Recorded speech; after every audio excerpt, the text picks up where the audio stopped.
Hello guys and gals, welcome to another edition of Unboxing with Brad. Today we're going to be opening Intro Pack Will of the Masses, and I gotta tell you the Will of the Masses is strong in this one because this is the Convoke Goodies intro box, a great starter kit for anyone that likes playing creatures and attacking with them. I hope you enjoy us unboxing the wonders that the Phyto Titan and Masses can provide. Alright, so let's see if I can open this without tearing. I just want to open, I don't think it's possible, look at this. See, told you, it just happens every time. All right, so anyway, like every other intro pack, we have our deck and our two booster packs along with a sweet poster. So let's get all this out of the way.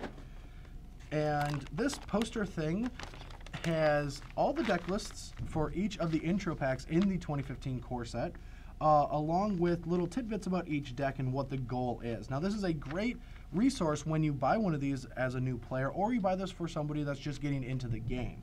Now, if you don't like Will of Masses and you look at all the other decks and you're like, you know what, I like artifacts, or I like hitting the ground running because green, blue is sweet, you can go buy one of those and give the Will of the Masses to a friend. But I can assure you that that isn't going to be the case because Convoke is one of the greatest mechanics in the history of Magic. And that is my personal opinion.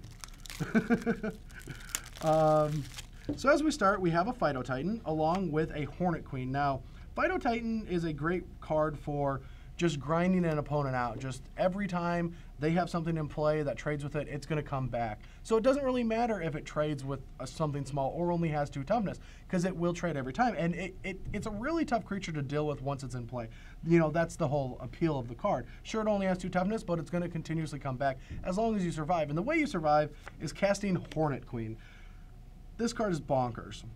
Not only is it a 2/2 Death Touch on its own, but it creates 4 1/1 Death Touchers that all have flying. So it's going to get a lot of value out of itself. It does cost 7 mana, but I'm assuming our deck has ways to accelerate. So let's get into it. So starting off, we have 2 Sunblade Elves and 2 Selfless Cathars. Sunblade Elf is a 2/2 as long as you have a Plains, but for 5 mana can give all your creatures +1/+1, along with 2 Selfless Cathars that give +1/+1. So, if I was a betting man, I'm going to guess that a lot of our spells produce multiple creatures, like Raise the Alarm and Triplicate Spirits. I don't want to ruin the surprise, but let's get going. Wall of Mulch is decent in a deck like this, but the only way to get value is to draw cards, and we don't really care about blocking. So this is a card that I hope the booster packs will be able to replace. So we have some aggressive cards like Oresco's Swift Claws, some Midnight Guards that untap when we play creatures. Living Totem is the first Convoke card in the deck. Now, this is a 2/3 for 4, not the greatest stats, but you can tap your early guys to put into play, and it puts a +1/+1 counter on any creature you have, which is a lot of flexibility. Willforged Golem is a 4/4 for 6 mana, but has Convoke, so we're going to be able to play it as early as turn 3 if we have some Raise the Alarms back here, which I know we do because I know the deck list. 2 Siege Worms along with 2 Serve of the Masses is our payoff big spells. They're huge monsters that 5/5 tramples are great, but star flying creatures are even better, especially in a deck that can just make so many creatures. So this guy's power toughness is equal to the number of creatures you control, which should be a lot since you're a Selesnya token deck. So back here we're going to have some more creature spells along with some, I'm assuming some pump spells. We have a Gather Courage, a Naturalized Titan's Growth, or Titanic Growth, excuse me. 3 Raise the Alarms, which are 2-drops. So if you look at our actual deck, we only have 3 2-drops in it, but these count as them, along with being great ways to power out our Convoke creatures since there's two creatures along with them. 2 Devouring Lights as removal spells that are also free when we cast our Triplicate Spirits. Now we'll be able to tap all 3 lands and 3 permanents, so we can do things like play turn 1 Sunblade Elf, turn 2 Raise the Alarms, make 2 guys, play a 3rd land, and tap all 3 of our creatures for Triplicate Spirits, but if they attack us with a big creature that early in the game, we can tap those 3 spirits and cast Devouring Light. Convoke just fuels itself. Now, Nissa's Expedition is a Convoke spell, but it ramps us, and I don't really know if we're going to need it. I mean, I guess it casts our Hornet Queen, but along with, where is it at? Meditation Puzzle. Now, Meditation Puzzle is a life gain spell. Now, that's great to gain some life when you need it, but life isn't really the resource that you always need. And as you play Magic for more years and understand, you know, a lot of the philosophies in the game, you're going to realize that life is only relevant when you need it to live. because once you have 0, you die. But if you have 1, you still can win the game very easily if you have more creatures or more cards or more removal than your opponent. So spending a card to gain 8 life might sound great right away, but it probably is going to, you know, fulfill the self-fulfilling prophecy of I'm going to die because I exhausted all my spells in gaining life and my opponent put a lot of creatures into play. So that's a card I'm going to want to replace with the 2 booster packs. Cards I will not want to replace are Overwhelm and the 2 Feral Incarnations, and these are the payoff spells of the deck. Not only does Overwhelm just kill them when you have a bunch of creatures in play, but you might even use a couple of them to cast it if you only have like 5 lands in play. But Feral Incarnation, once we, you know, make a bunch of guys, and we can cast this so early in the game. So, like, let's look at our busted draw. We play Sunblade Elf, we play Raise the Alarms, then we play Triplicate Spirits on turn 3. So now we have 5 creatures in play. So if we have a 4th land, we can play Feral Incarnation as early as turn 4. We can put 3 3/3 beasts into play on turn 4. That is just extremely powerful. So at least now we know our theme of our deck. Let's go through the 2 booster packs and hope to open some goodies for our Convoke's green-white deck. Starting off, we have a Heliod's Pilgrim, but there are no enchant creatures in our deck originally, so we might not use that unless we... Well, there's an Oppressive Raise. Not the greatest combo, but it's okay.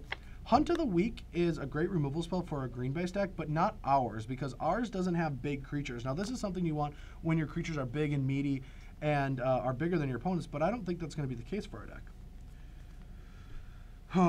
Well, the Chain Veil is pretty sweet, but we don't have a Planeswalker, so all it's going to do is deal 2 damage to us. The sweetest thing about the Chain Veil is if you turn it around, it's the Planeswalker symbol. Wizards, you're so cheeky hiding that stuff in here. But it's a sweet card for a casual Planeswalker deck because activating Planeswalkers multiple times is great. Now, Geist of the Moors is a very powerful creature, but not in our deck. This isn't what we really want to be doing. We might add it to the deck to get that life gain spell out, especially since this first pack doesn't really have anything we want. So first pack was a whiff. Except we did open a Mythic. All right, so Lightning Strike. We might play a Skirmisher. It's not the greatest card, but it does come down on curve and is aggressive. Hunter's Ambush is a great fog effect. Undergrowth Scavenger does nothing in our deck. Invasive Species, we don't really want to bounce any of our creatures except for maybe the, where are they at? The Living Totems, but besides that, we don't want to put any of our guys back in our hand, especially not our tokens. So I don't think that's a card that we're going to want. Boonweaver Giant's not that good. Now, Mass Calcify is a card we're going to love. So a lot of our cards are green, but we have Raise the Alarms, Triplicate Spirits, Selfless Cathars, Oresco Swiftclaws, Midnight Guards, and where are they? I lost them. There they are, the Seraph of the Masses. So we do have enough white creatures, and Mass Calcify, along with our ramp spell, Nissa's Expedition, is going to be able to ramp out a Mass Calcify, and that'll kill all of our opponent's non-white creatures along with ours, but we have a ton of white tokens and some big creatures that we should be left with enough guys. So Mass Calcify is a great inclusion into this deck, especially since we can just hold our green cards, right? We get to cast it, so if we have a better board than our opponent, we'll just leave it in our hand. If they have a better board than us, we'll blow up all the non-white creatures in play. Anyway, guys, I hope you enjoyed us unboxing Will of the Masses. Join us later with any of our other unboxing videos, along with, if you like the video, please like and subscribe so you'll be able to see when we post more videos. Anyway, guys, that's all I got for Unboxing with Brad. Please comment below if you liked the video, and I'll see you next time.